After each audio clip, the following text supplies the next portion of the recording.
They say men get better with age, and women just age. Oh, really? Oil of Olay. Men get character lines, women get wrinkles. You would expect a cleanser to take your makeup off, but how about helping to reduce the signs of aging? After 40, wrinkles deepen and skin can get uneven. But here's the good news. Try to remember that this is only a motion picture. Sister, sister, oh so fair, why is there blood all over your hair? Whatever happened to Baby Jane? The male-dominated art world has been obsessed with the aging woman for generations, as quoted by Patronus. This is a degenerate work of art because no woman is ever beautiful when in a state of decay. And in such decay as represented here, she is repellent. No single aesthetic or social excuse can be found for making of this art atrocity, doubly none for exhibiting it. This work by Rodin has shocked the normal public, still shocks it, and always will shock it, because it is intellectually monstrous and spiritually degenerate. During the early 60s and 70s, this genre, known as Hagsploitation, emerged in cinema and reshaped the careers of women who were considered past their prime. Aged out of their fuckability, no longer able to seduce James Bond, these women found themselves out of work, or in some cases playing a new type of character, the psycho biddy. This 60s new wave of female-centric films exploited older women's bodies as disgusting, monstrous, ghastly, and ultimately something to fear. This era also coincided with the second wave feminist movement. What could have been an opportunity for women to reclaim their bodies, present strong female role models, and move away from tired beauty-centric tropes was quickly overshadowed by the rise of Hagsploitation. In 1962, Robert Aldrich's film Whatever Happened to Baby Jane saw two iconic Hollywood actors, Bette Davis and Joan Crawford, no longer portrayed as the beautiful women Hollywood once heralded them as, but instead as dangerous and psychotic old women with a yearning to punish, or in some cases kill. Hagsploitation was said to have died off in the 70s, but the genre is still very much alive and doesn't seem to be slowing down.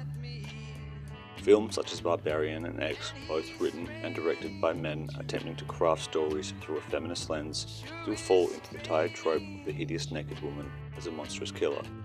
Zach Cregger's 2020 film Barbarian introduces a man accused of sexual assault, setting him up as a villain. However, in an attempt to punish him, the film introduces a deformed old woman whose sagging body is meant to terrify the audience. Instead of this film making any meaningful comment on the terrifying reality of sexual assault for women, it instead reinforces the long-standing association between aging femininity and horror, playing into Hollywood's fear of the naked old woman and diverting audiences from the terrors of men. This trope is also present in Ty West's 2020 horror film X. The story follows a group of horny young adults who stay at a secluded farmhouse, only to be picked off one by one by a psycho killer. Once again, this killer is a naked, sagging old woman, continuing the association between aging femininity and horror. However, in this case, the role is not played by an older actress, but 31-year-old Mia Goth, heavily disguised in prosthetic makeup.